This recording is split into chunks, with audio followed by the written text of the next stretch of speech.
जब योगी आदित्यनाथ के समर्थन में उतरे राहुल गांधी, जब सोनिया गांधी ने दिया बीजेपी नेता को वोट, जब राहुल गांधी ने उठाया बीजेपी की लड़ाई का फायदा और जब एक झटके में फुस हो गई अमित शाह की चाणक्य नीति।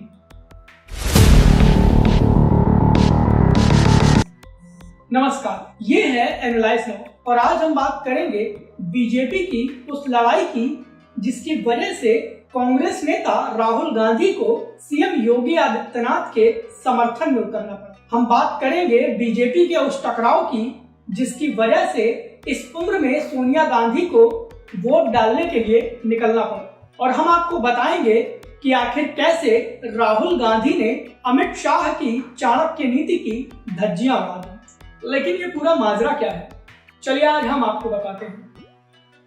वीडियो शुरू करें उससे पहले हमारे चैनल को सब्सक्राइब कर लीजिए और हमें हमारे सोशल मीडिया प्लेटफॉर्म पर जरूर फॉलो करिए। देश की सियासत में बीजेपी हो या कांग्रेस, दोनों ही एक दूसरे को नीचा दिखाने या एक दूसरे की धज्जियां उड़ाने का कोई मौका नहीं छोड़ते हैं। और केंद्रीय गृह मंत्री अमित शाह की प्लानिंग ऐसी फेल हुई कि बीजेपी की सिर फुटौल सबके सामने आ गई। बीजेपी की इस जंग का फायदा राहुल गांधी और कांग्रेस पार्टी ने उठाया। अमित शाह को मात देने के लिए राहुल गांधी ने योगी आदित्यनाथ को समर्थन देने से भी परहेज नहीं किया।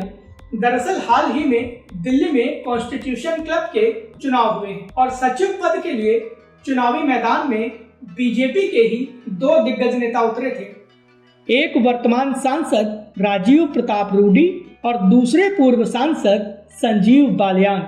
इस चुनाव में सांसद और पूर्व सांसद ही वोट करते हैं। चुनाव हो गया, सबने वोटिंग कर दी और जीत एक बार फिर राजीव प्रताप रूडी की हुई।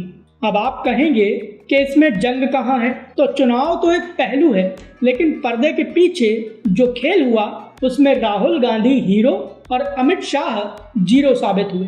बीजेपी में जंग शुरू होती है राजीव प्रताप रूडी के एक बार फिर से चुनावी मैदान में उतरने से।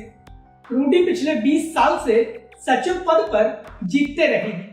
खास बात यह है कि कई बार तो राजीव प्रताप रूडी निर्विरोध जीते हैं। बीजेपी और अमित शाह चाहते थे कि इस बार इस पद के लिए पार्टी की तरफ से कोई और नेता खड़ा हो। अंदर की खबर यह है कि अमित शाह की मर्जी के खिलाफ जाते हुए राजीव प्रताप रूडी ने पीछे हटने से इनकार कर दिया और यहीं से बीजेपी की आंतरिक लड़ाई शुरू हो गई।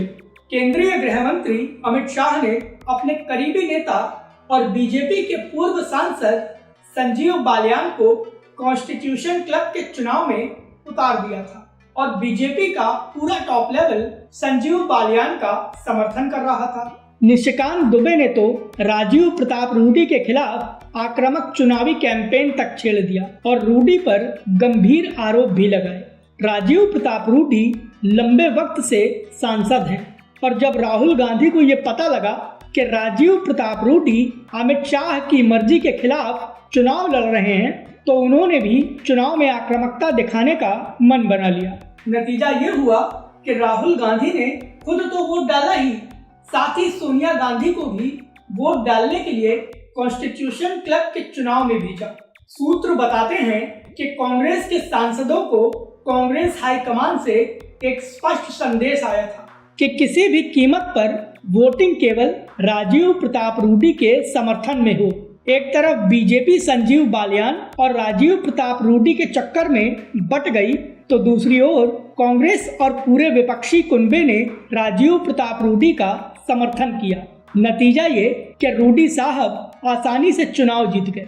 अब आप कहेंगे कि इसमें योगी आदित्यनाथ कहां से आ गए, तो चलिए ये भी बताते हैं। राजीव प्रताप रूडी ठाकुर समाज से आते हैं और उत्तर प्रदेश के मुख्यमंत्री योगी आदित्यनाथ रूडी का समर्थन कर रहे थे। कहा यह भी जाता है कि यूपी से आने के बावजूद योगी आदित्यनाथ की संजीव बालियान से ज्यादा बनती नहीं है। इसीलिए कॉन्स्टिट्यूशन क्लब का चुनाव अमित शाह बनाम योगी आदित्यनाथ भी हो गया। ऐसे में राहुल गांधी पूरी तरह से योगी आदित्यनाथ के खेमे में खड़े नजर आए। वो योगी आदित्यनाथ जो राहुल गांधी को फूटी आंख नहीं सुहाते उनके ही पसंदीदा प्रत्याशी को राहुल गांधी ने वोट दे दिया। दिल्ली के सबसे एलीट क्लब का चुनाव बीजेपी के ही दो दिग्गज नेताओं के बीच लड़ा गया। राजीव प्रताप रूडी जीत भी गए, लेकिन केंद्रीय गृह मंत्री अमित शाह की चाणक्य नीति को झटका देने के लिए राहुल गांधी ने एक खास रणनीति बनाई और नतीजा ये हुआ कि अमित शाह से लेकर निशिकांत दुबे और संजीव बालियान तक सभी चारों खाने चित हो गए और इस पूरे खेल में राहुल गांधी किंग साबित हुए, क्योंकि उन्होंने बीजेपी की पूरी लड़ाई जनता के सामने रख दी। बीजेपी की इस सिरफुटौल और राहुल गांधी के मास्टर प्लान को लेकर आपकी क्या राय है? प्लीज हमें हमारे कमेंट बॉक्स में जरूर बताएं। वीडियो पसंद आया हो तो प्लीज इसे लाइक करें और हमें सपोर्ट करने के लिए हमारे वीडियो को ज्यादा से ज्यादा शेयर करें।